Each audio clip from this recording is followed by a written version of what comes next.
लगी आग तन में वो मन छटपटाया हुई, क्या खता मुझको जिंदा जलाया।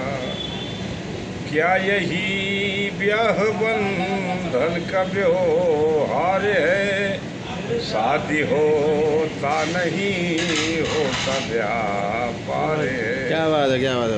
बस इसी आग ने कितने तन को जलाया, बस इसी आग ने कितने तन को जलाया हुई, क्या खता मुझको जिंदा जलाए।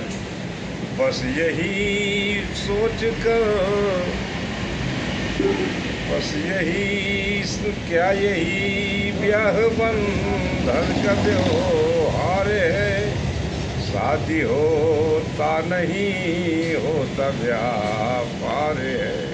क्या बात है महाराज जी, बहुत बढ़िया। इसी आग ने कितने तन को जलाया, बस इसी आग ने कितने तन को जलाया, क्या खता मुझको जिंदा जलाया। Thank you Guru ji, thank you, बहुत बहुत धन्यवाद।